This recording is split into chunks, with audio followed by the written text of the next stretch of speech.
चलिए दोस्तों, आज हम लोग देखेंगे क्लास 10th हिंदी का ऑब्जेक्टिव प्रश्न, जो परीक्षा के दृष्टिकोण से क्या है सही प्रश्न महत्वपूर्ण होंगे। कहा गया है दोस्तों कि लहरों से डर कोनो का पार नहीं होते और मेहनत करने वालों को कभी हार नहीं होती। तो बिना समय गंवाए हुए वीडियो को स्टार्ट करते हैं। ये सही प्रश्न परीक्षा के दृष्टिकोण से क्या है, बहुत ही महत्वपूर्ण। अगर चैनल पर पहली बार आए हैं तो चैनल को सब्सक्राइब और वीडियो को लाइक जरूर कर दें। देखिए, पहला प्रश्न कहता है कि भारत में जाति प्रथा का मुख्य कारण क्या है। भारत में जाति प्रथा का मुख्य कारण क्या है। ऑप्शन है बेरोजगारी, उद्योग धंधे की कमी, गरीबी या अमीरी। तो जो भारत में जाति प्रथा का मुख्य कारण है वो क्या है, मुख्य कारण जो है सो बेरोजगारी है। क्या है, बेरोजगारी। तो एक का सही आंसर ऑप्शन नंबर ए। तो प्रश्न को देखिए। हाँ दोस्तों, सही प्रश्नों को नोट करते चलिएगा, क्योंकि सही प्रश्न परीक्षा में इस वीडियो से आप लोगों को प्रश्न देखने को जरूर मिलेगा। दूसरा प्रश्न कहता है कि विष के दांत शीर्षक पाठ की विधा है। जो विष के दांत शीर्षक पाठ की विधा कैसी विधा है, निबंध है, कहानी है, रेखा चित्र है या डायरी है। तो विष के दांत जो कैसी है, कहानी है। तो दो का आंसर क्या हो जाएगा, ऑप्शन नंबर ए कहानी। तीन प्रश्न को देखेंगे। मछली किस प्रकार की कहानी है। जो मछली है किस प्रकार की कहानी है, बताइए आप लोग। मनोवैज्ञानिक है, सामाजिक है, ऐतिहासिक है या सांस्कृतिक है। तो जो मछली है एक क्या है, एक सामाजिक कहानी है। मछली कैसी कहानी, तो मछली एक सामाजिक कहानी है। तो इनका आंसर ऑप्शन नंबर बी। चार देखिए, मेरा धर्म कैद खाने का धर्म नहीं है, यह पंक्ति किस शीर्षक पाठ की है। कह रहा है कि मेरा धर्म जो है कैद खाने का धर्म नहीं है, यह पंक्ति किस शीर्षक पाठ की है। तो ये शिक्षा और संस्कृति की है। किसके, शिक्षा और संस्कृति के, ऑप्शन नंबर सी। अगला प्रश्न को देखिएगा।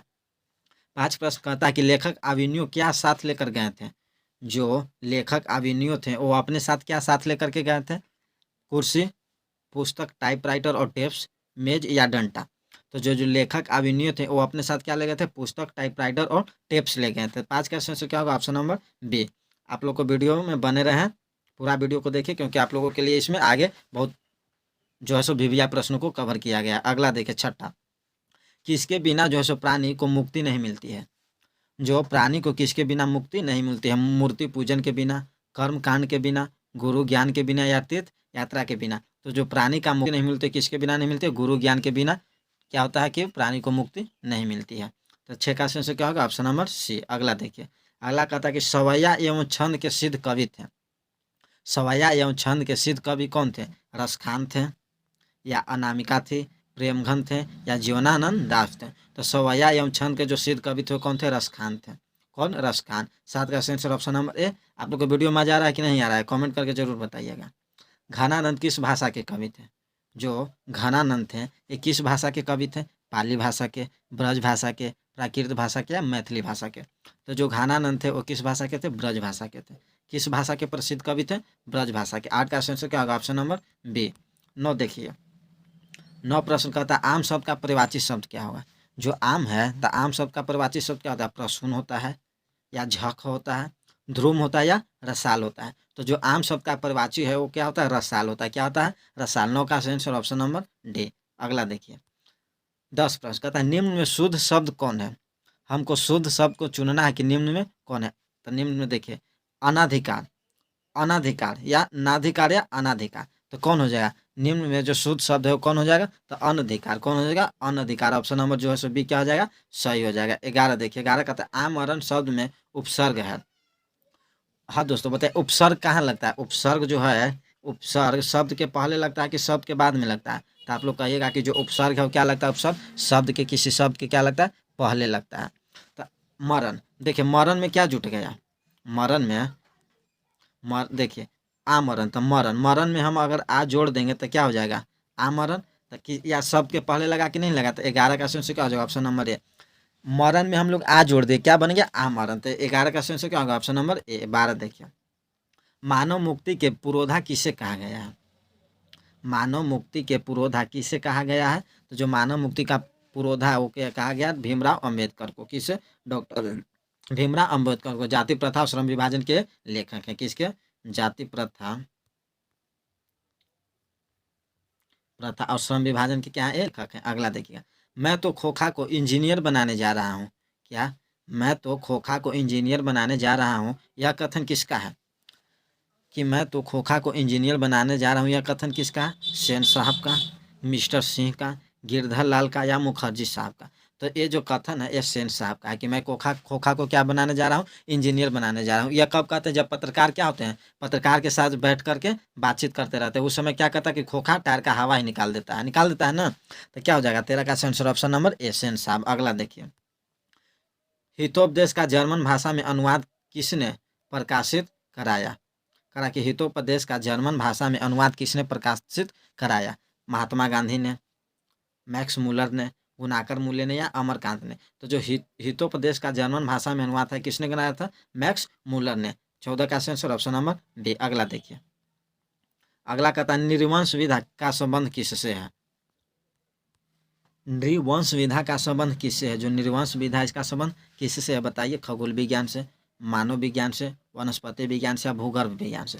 तो जो इसका नृवंश विधा का संबंध है क्या है, मानव विज्ञान से। किसका, मानव विज्ञान से। इसका आंसर क्या हो जाएगा, ऑप्शन नंबर बी। अगला देखिए, अगला कहता है कि किस देश के लोग बड़े बड़े नख पसंद करते थे। किस देश के लोग थे जो क्या बड़े बड़े नख को पसंद करते थे। तो किस देश के लोग, अंग देश के लोग, गंधार देश के लोग, कैके देश के लोग या गौड़ देश के लोग। तो किस देश के लोग जो सो बड़े बड़े नख पसंद करते थे, गौड़ देश के लोग। किसके, गौड़ देश के लोग। अगला देखिए, अगला कहता है कि सूर्य नामक पुस्तक किनकी रचना है। जो सूर्य, क्या सूर्य नामक एक पुस्तक है, ये किनकी रचना है। मैक्स मूलर की, बिरजू महाराज की, गुनाकर मूल्य की या महात्मा गांधी की। तो जो सूर्य नामक पुस्तक है जो रचना है सो महात्मा गांधी की। किसकी है, महात्मा गांधी की है। अगला देखिए, नेवारी भाषाएं किस लिपि में लिखी जाती है। नेवारी कहाँ की भाषा है, नेपाल की भाषा है। तो किस लिपि में लिखी जाती है। तो ये जो लिखी जाती है देवनागरी लिपि में लिखी जाती है। बताइए आप लोग किस लिपि में लिखी जाती है। तो देवनागरी लिपि में लिखी जाती है। कहाँ की भाषा है, तो नेपाल की भाषा। क्या है, नेपाल की भाषा तो देवनागरी लिपि में लिखी जाती है। अगला देखें, दुर्गंध शब्द का सही संधि विच्छेद करें। दुर्गंध शब्द का सही संधि विच्छेद क्या होगा। दुर्गंध का दुर्ग जोड़ ध, दुह जोड़ गंध, धुर प्लस गंध या दुह प्लस गंध। तो इसका जो जगह दु प्लस गंध। 20 का आंसर का जगह ऑप्शन नंबर डी। जो अड़ा है, अड़ा का उच्चारण स्थान क्या होगा, कंठ, तालु या मूर्धा या दंत। तो जो अड़ा का उच्चारण स्थान है क्या है, कंठ है। तो इसका आंसर का जगह ऑप्शन नंबर ए। अगला देखिए, अगला कहता है लोहा शब्द है। लोहा क्या है, आप लोग बताइए। लोहा शब्द कैसी शब्द है। तो लोहा शब्द जो है सो स्त्रीलिंग है, पुल्लिंग है, उभयलिंगी है या कोई नहीं। ना कहते कि लोहा क्या हुआ, लोहा जो झर गया या लोहा टूट गया। आप लोग क्या कहते, तो लोहा झर गया। लोहा झर गई नहीं, लोहा झर गया। तो क्या हो जाएगा, इसका आंसर ऑप्शन नंबर बी पुल्लिंग हो जाएगा। अगला देखिए, कलम शब्द कौन सी संज्ञा है।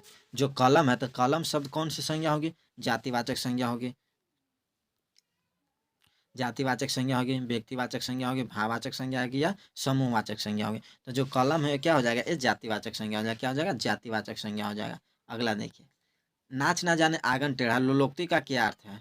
हम लोग बोलते हैं ना कि नाच ना जाने आंगन टेढ़ा, कोई गलती कर देता है व्यक्ति, तो हम लोग क्या कहते हैं, नाच ना जाने आंगन टेढ़ा कर रहा है बहाना, काम आता नहीं या करता है बहाना। यही ना हम लोग बोलते हैं। तो इसका सेंस क्या होगा, पीछा ना छोड़ना, काम ना जानना और बहाना बनाना, हानि पहुंचाने या मूर्ख व्यक्ति। तो नाच ना जाने आंगन टेढ़ा का सीधा सा कि काम ना आएगा लेकिन वो फुटानी पा देगा। कि हम लोग इस तरह से कर दें, फुटानी नहीं होता कि फुटानी करने वाले लोग, तो उसको कुछ काम नहीं आ रहा लेकिन फुटानी करेगा। तो क्या है 25 का आंसर ऑप्शन नंबर बी, काम ना जानना और बहाना बनाना।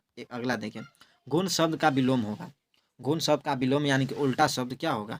तो जो गुण का विलोम शब्द हो गया क्या होगा, दोष होगा। क्या हो जाएगा दोस्तों, दोष हो जाएगा। तो 25 का आंसर क्या होगा, ऑप्शन नंबर बी 26 देखिएगा। देखिए, प्रत्येक शब्द कौन सा समास, यहाँ पे लिखा होगा प्रत्येक, यहाँ पे थोड़ा सा मिस्टेक हो गया है। प्रत्येक शब्द कौन सा समास है। प्रत्येक अवयवी भाव समास, तत्पुरुष समास या और नीचे है। तो देखिए, प्रत्येक शब्द जो क्या है, अवयवी भाव समास हो जाएगा। प्रत्येक शब्द कौन सा समास हो जाए, अवयवी भाव समास। राम खाता होगा, आप लोग भी कहीं अगर जाते हैं खेलने उलने या लेट हो जाता है, बोलते हैं ना कि राम खा रहा होगा या वो खा रहा है अभी। तो कहते हैं राम खाता होगा। कौन काल है, भूतकाल, संदिग्ध वर्तमान काल, भविष्य काल या समान भूतकाल।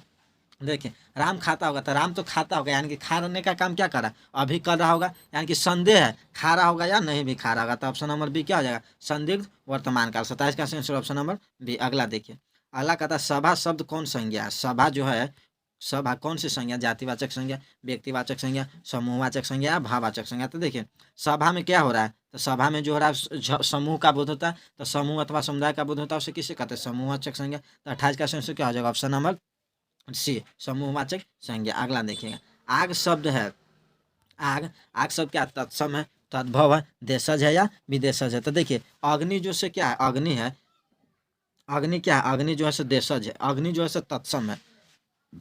संस्कृत के जिस रूप का प्रयोग हम लोग वैसे जैसा रहता है वैसा ही कर देते हैं, क्या हो जाता है, वो तत्सम हो जाता है।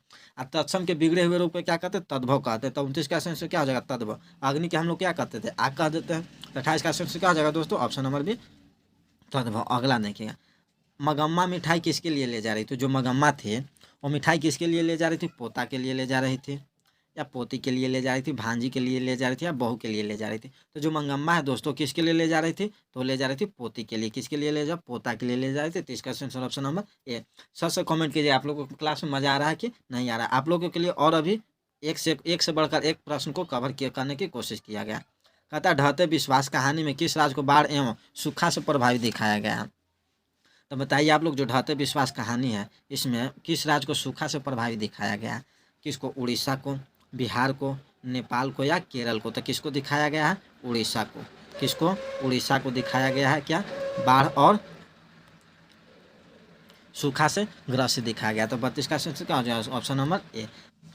पहले दिन पापती को क्या था, ठीक, पहले दिन पापती को क्या था, सर्दी था, जुखाम था, बुखार था, या सर्द था। तो जो पहले दिन पापती को था वो क्या था, बुखार था। 32 का आंसर क्या हो जाएगा, ऑप्शन नंबर सी। अगला देखिए, ढहते विश्वास कहानी में स्कूल कहाँ है। जो ढहते विश्वास कहानी है या स्कूल कहाँ है, पठार के नीचे है, या टीले के नीचे है, या पहाड़ के नीचे, या पेड़ के नीचे है। तो जो ढहते विश्वास कहानी में है जो स्कूल है कहाँ पर है, टीले के नीचे है। कहाँ पर है, टीले के नीचे। तो ना स्कूल को डूबने का डर था, सीता को कि स्कूल भी क्या हो जाएगी, डूब जाएगी। 33 का आंसर क्या हो जाएगा, ऑप्शन नंबर बी। अगला देखिए, सीता के बेटे ने सीता को कितने रुपये महावरी खर्च देने का निर्णय लिया था।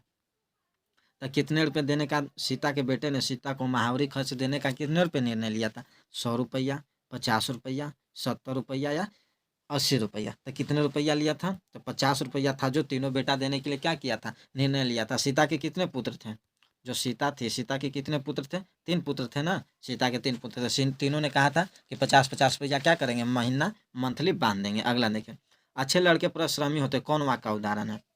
जो अच्छे लड़के क्या होते हैं, परिश्रमी होते हैं। कौन वाक्य का उदाहरण है, मिश्र वाक्य, या सरल वाक्य, या संयुक्त वाक्य। तो ये क्या हो जाएगा, सरल वाक्य है।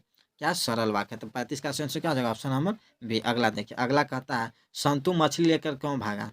जो संतु था वो मछली लेकर क्यों भागा था, कुएं में डालने के लिए, या बेचने के लिए, या पकाने के लिए, या काटने के लिए। तो जो संतु था मछली लेकर इसलिए भागा था ताकि उसे कहाँ डाल दे, कुएं में डाल दे। यानी कि इसका आंसर क्या हो जाएगा, ऑप्शन नंबर ए। अगला देखिएगा, अगला कहता है कि एक वृक्ष की हत्या किस कविता से संकलित है।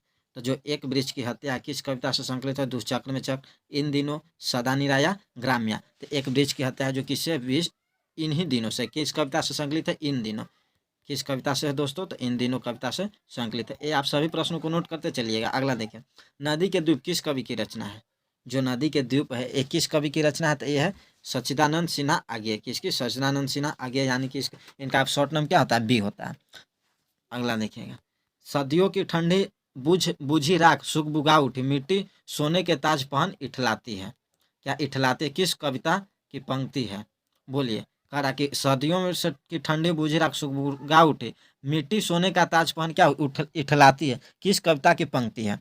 1300 जनतंत्र का जन्म से, जनतंत्र का जन्म।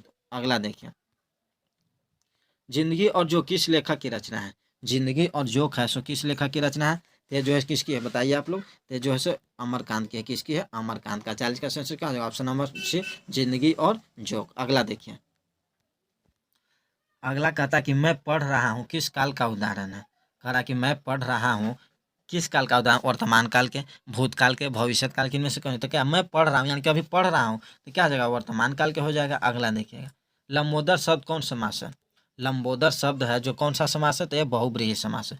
कौन समास है, बहुब्रीहि समास है। अगला देखिएगा, महिला का परिवाची शब्द क्या है। जो महिला है इसकी परिवाची शब्द क्या होगा, तो इसकी परिवाची शब्द नारी होता है। क्या होता है, नारी। अगला देखिएगा, अगला कहता है कि अक्ल पर पत्थर पड़ना मुहावरे का अर्थ क्या है। अक्ल पर पत्थर पड़ना मुहावरे का सही अर्थ क्या है, तो देखिए इसका सही अर्थ क्या बताते हैं, होशियार समझना, अन्याय, या एक ही सहारा है, बुद्धि भ्रष्ट होना। तो अक्ल पर पत्थर पड़ना का है कि बुद्धि भ्रष्ट होना। क्या, बुद्धि जो है से भ्रष्ट हो गया। अक्ल पर पत्थर पड़ गया यानी कि बुद्धि भ्रष्ट हो गया। अगला, लिखावट शब्द है।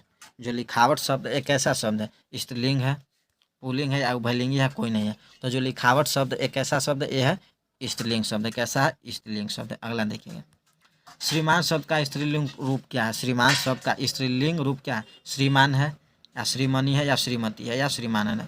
तो श्रीमान का जो सो श्रीमती का आ जाएगा, स्त्रीलिंग रूप हो जाएगा। अगला देखिएगा, अगला कहता है बहादुर को लेकर कौन आया था? जो बहादुर को लेकर कौन आया था? तो बहादुर के लेकर लेखक का साला आया था। कौन? लेखक का अगला देखिए, लेखक रामविलास शर्मा के गांव का क्या नाम था? जो लेखक थे रामविलास शर्मा, इनका गांव का क्या नाम था? तो उच्च गांव सानी। क्या था? उच्च गांव सानी इनके गांव का नाम था। सानी, हानि नहीं सानी है, ऑप्शन नंबर बी। अगला देखिए, पंडित बिरजू महाराज किस घराने के वंशज थे? जो पंडित बिरजू महाराज थे किस घराने के थे? तो लखनऊ घराने से थे। किस घराने से थे? लखनऊ घराने से। अगला देखिए, भौतिकवाद का अर्थ भाग्यवाद नहीं है। भौतिकवाद का अर्थ भाग्यवाद नहीं, किस निबंध की पंक्ति है? कि जो है सो परंपरा का मूल्यांकन से। किससे? परंपरा का मूल्यांकन है। आज इस वीडियो में हम लोग 50 प्रश्नों को कवर किया जो परीक्षा के दृष्टिकोण से क्या सही प्रश्न महत्वपूर्ण है। अगर वीडियो अच्छा लगा तो वीडियो को लाइक और चैनल को सब्सक्राइब